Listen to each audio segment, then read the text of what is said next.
stop and try again. Hi. So I'm going to do something a little bit different today. So I wanted to back up a little bit. I'm going to start posting on Wednesdays and on Sundays going forward.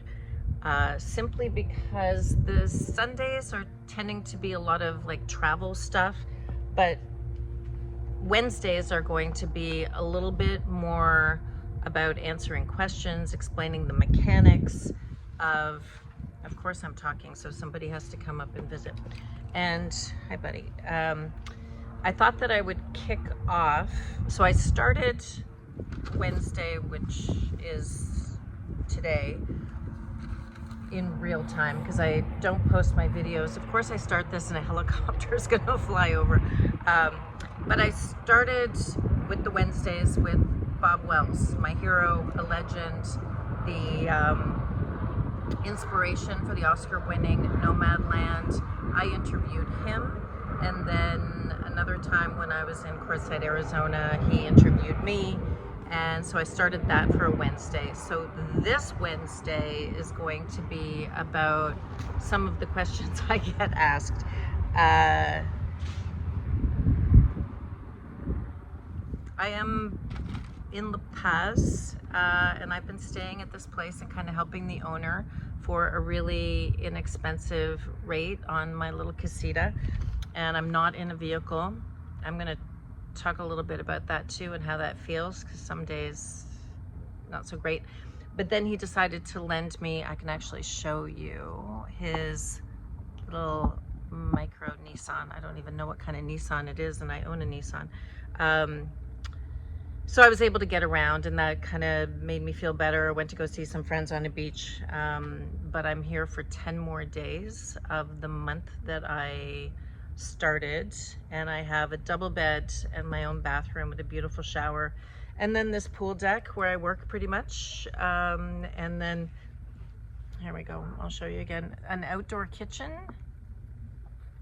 that used to be a little restaurant, little neighborhood restaurant on his property, but now I get to use it. And there is an assistant that lives here in another casita, so, but I have a lot of privacy. If you're wondering, I'm not feeling festive. This is a microphone and it's a little bit windy, so it has a windsock on it. So in terms of questions, I get questions from people on the road when they find out I'm from Canada. I get questions from friends who are sometimes worried about me. So I've started to write them down. I don't know if I'm going to get to all of them today because you don't want to listen to me talk for a long period of time, but I'm going to start with the one I get fairly often is, do you ever get lonely? And for those of you that are new here, I have traveled from my home city of Ottawa, Ontario, Canada, for those of you that are from other countries, to California and back.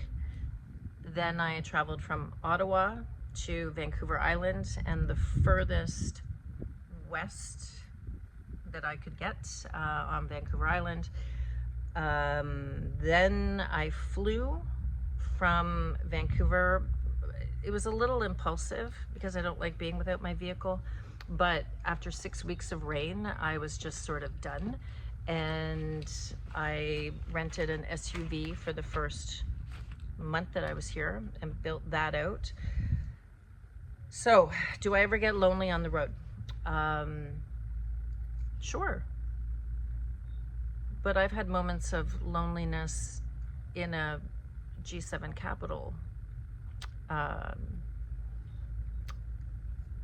I could and have spent sometimes weeks without talking to another person other than whomever is, you know, at the cash register when I get my gas station coffees in the mornings when I'm doing a lot of driving. And again, if you're new here, you might want to look back at some other videos, because really bad car accident, hit by an uninsured, unlicensed driver 3.5 years ago. So I can only drive fairly short days. So I have to be very strategic about how I do that and where I sleep at night.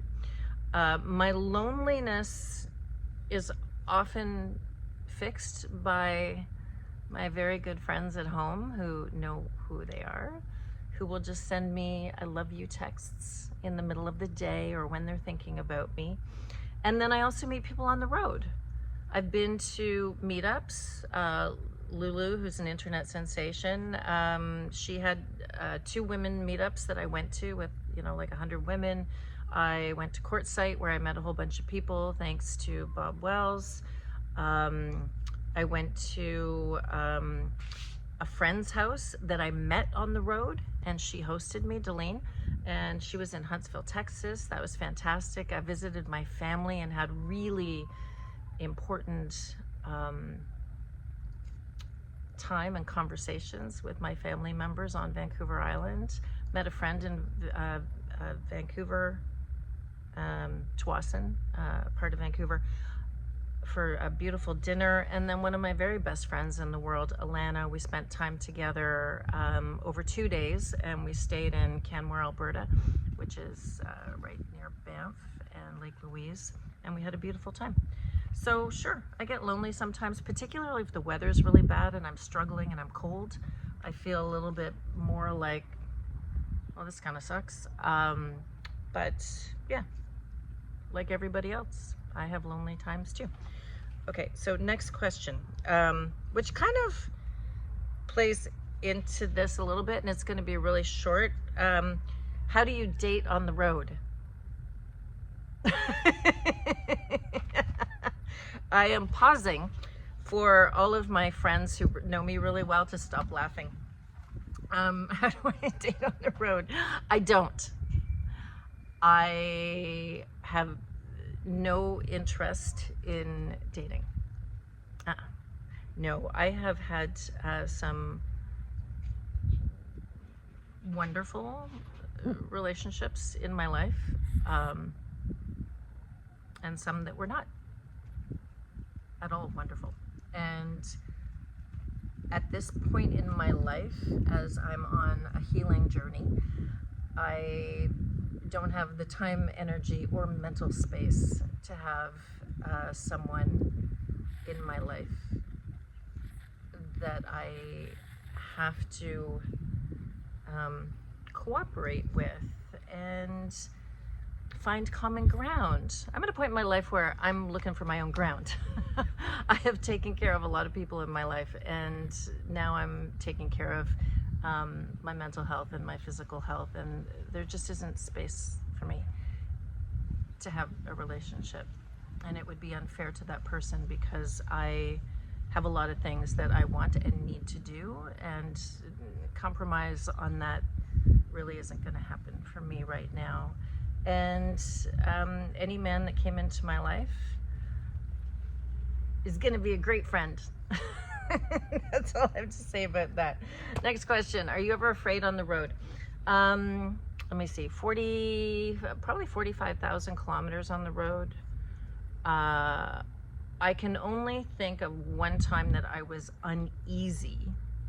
And so I did what I always do. I always try to go to the place that I'm going to sleep and check it out if it's in a town. Truck stops and stuff like that, I don't check it out in advance because it's a truck stop. I'm very comfortable there. But if it's, something I found on iOverlander that's in the middle of nowhere, and I'm not sure it sounds really good, but I'll go and check it out, and then I'll go and see the surrounding area, and I'll check it out before the sun goes down. I never find a place to stay after the sun goes down. Just doesn't happen for me. Sorry, there's a car parked right in front of the property, and sometimes they come to ask questions about the camping on this property. But I'll pause if necessary. So I never stay anywhere that gives me a great deal of unease, and I would know that when the sun is up and find a different place. The one time that I was uneasy was thinking that the place that I was staying would be full later. It was a really cute little blueberry farm and Buddy played with a donkey there. I'll try and put a picture in here for you. And nothing bad happened. It's just that when I woke up in the morning, I'm in the middle of a blueberry farm and no other RVers had come. I was completely alone. I really like to have other RVers and van lifers within visual distance. And that was really the only time that I woke up and thought, okay, I need to be a little more careful in the future about staying somewhere where the owner of the property wasn't there. It just, it was just uncomfortable. But research is so important. iOverlander, reviews of spots that are free, super important. How do you afford to travel full time? That is a very complicated question. I referred to the, I don't call it an accident because it wasn't an accident, it was a collision. I was hit, my camper was destroyed, my Pathfinder was destroyed, and 3.5 years later I am still struggling to afford anything because I have not had a settlement. I probably won't have a settlement until year 5. So I am working on savings, which I hope all of you consider when you're self-employed, because I couldn't keep my company going. I was too injured. I wasn't walking upright for a really long time. I still use a cane when I'm having bad days. And what I will say is that if you don't have savings, it's really important for you. I'm gonna pause just because I'm not sure what's going on with this lady here coming up the driveway. Sorry about that. Lady needed me to sign for something that came for the property owner. So I just had to go into the main house and put it on his counter, but he's in Montreal, Canada right now having surgery. But let me stay here for cheap. So back to how do I afford? So savings, investments. I won't share with you the amount of money that over 3.5 years I have had to cash out, but it is substantial. So the only thing that I could control was how much I spend in my life. The executive condominium that I lived in, attached to a football field,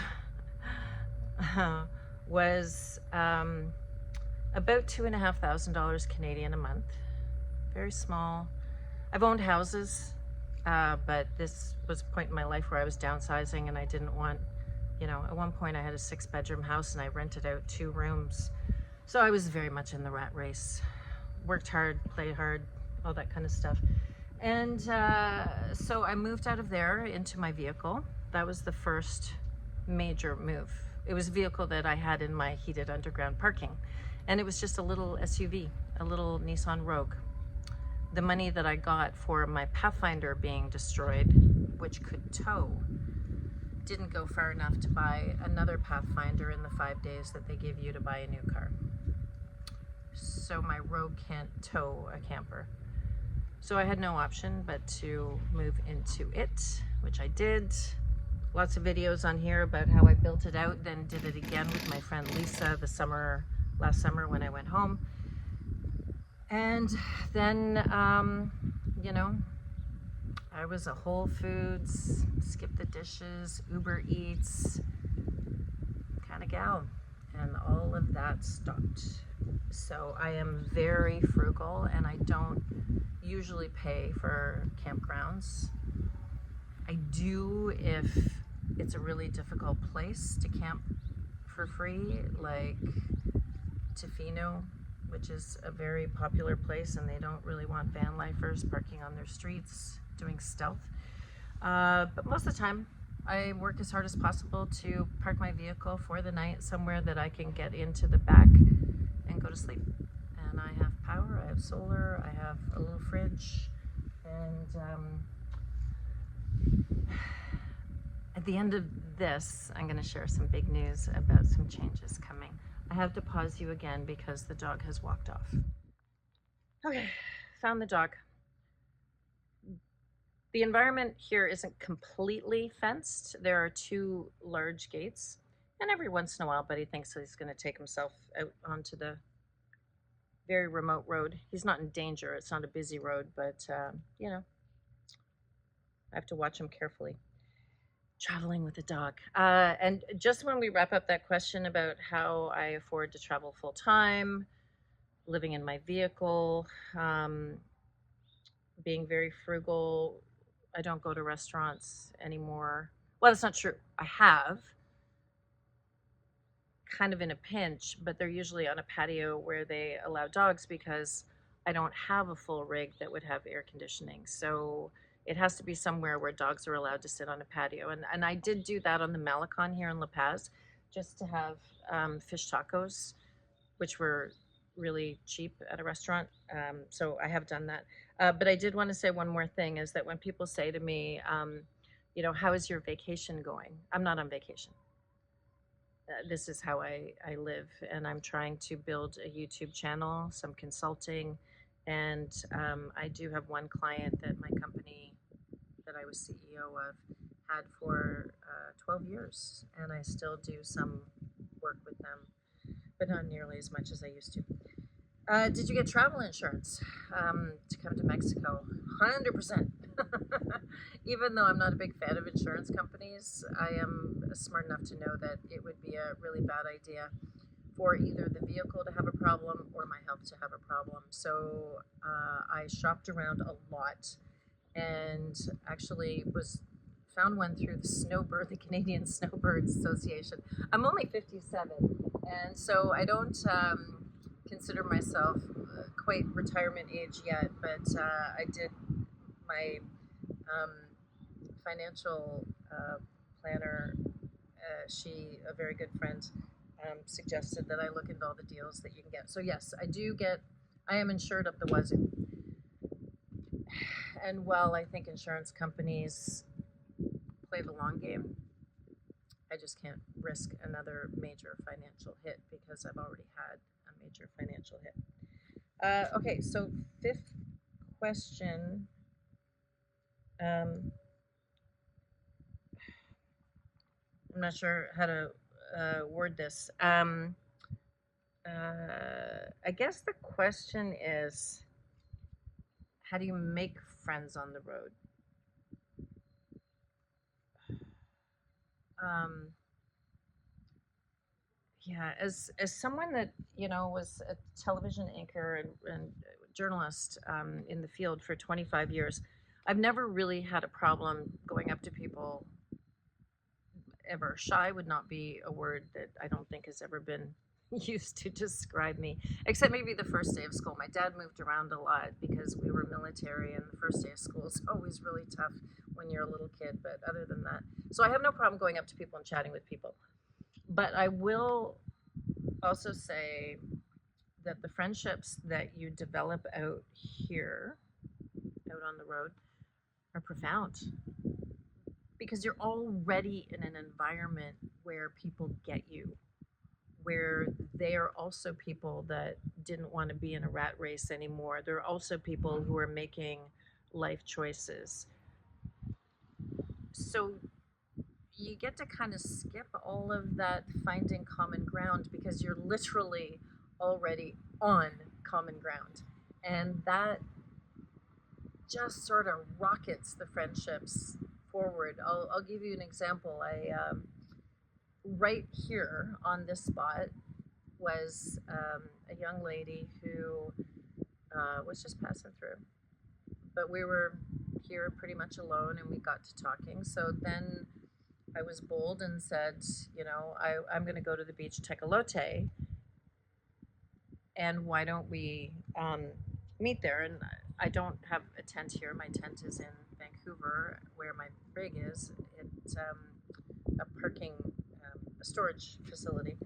So she had a tent, and she had blankets, because I have a couple blankets from when I slept in the vehicle here for a month. And then next thing you know, I'm in a tent right beside her rig. There are 100 vans there because they were having a festival that weekend, and I got to talk to all these people and participate in the potluck and the potluck dinner, and also there was options for yoga and things like that. I didn't join the yoga because while I have to do it every day for my back, I'm still embarrassed to be in public when I can barely do some of the moves that I used to do on a regular basis. So, um, yeah, I guess that is a vulnerability, is that, when you're hanging around with a whole bunch of van lifers, they tend to be super fit, and I have to work at it because I have a very bad pelvis injury. Again, previous videos, I get big, huge injections in my pelvis pretty much as often as possible. And because I've been here in Mexico for a bit, the situation gets worse. And I will be going back to get injections. Actually, I'm going back in a month today to Vancouver and then to drive across Canada to go back to Ottawa to build out a van. So I finally decided that life is short, and if I'm sitting around waiting for a settlement from an insurance company and from the person that hit me and caused 28 injuries, life is short. I'm going to be 28. God, I wish. 58 in July, and I do still have some savings. And with a van, my options for where to stay and in what kind of weather will make it so much easier, because I've had to stay in motels because I'm in a car basically that doesn't have, a Mr. Buddy heater, and it certainly doesn't have, ceiling vents. And so I will actually eventually save money, but I finally just decided to, on a wing and a prayer, buy a van and then do a no build with two of my very good friends this summer, because I can't do another year sleeping in an SUV and not being able to stand up to put my pants on. So that's the big announcement. So I will be back in my city probably in early April, and will immediately be trading in my SUV and um, buying a van. The other thing too is that in my situation, and because of the insurance problem and losing the ability to do my previous job as a marketing CEO, I don't have a job on paper. They don't consider YouTube a job, and therefore I won't qualify for a car loan. So I have to pay cash. So that's just another kick in the shins of what happens when an accident pretty much almost kills you. Um, so I have to pay cash for my van, which I'm going to do on a wing and a prayer. But I also wouldn't qualify for first and last month's rent because I don't have a job. So, is what it is. You find a way. If you have questions, just write them in the comments here. Please like and subscribe. It helps Buddy and I make money, but also we give some of that to rescues that we come across. It doesn't have to just be a dog rescue. Sometimes there are other rescues, emus, and we'll basically help any animal that needs some help. And so write your questions. Just don't ask if I'm going to date on the road. No. Yeah, I'm happy to answer any questions that you have about this lifestyle. And if you're somebody that's considering it, which I did for a year and a half after the accident, well, not quite a year and a couple months, and I just did all of my research. I just binge watched all of the videos and and I finally just decided I can't wait to buy a van. I'm just gonna go with what I have. But if you have any need to have someone consult with you, I'm happy to answer in the comments. So that was 5 questions, and I will keep track of them so that I don't replicate. But if you have any more, then I'll do another session like this, and let me know if it's something that's helpful.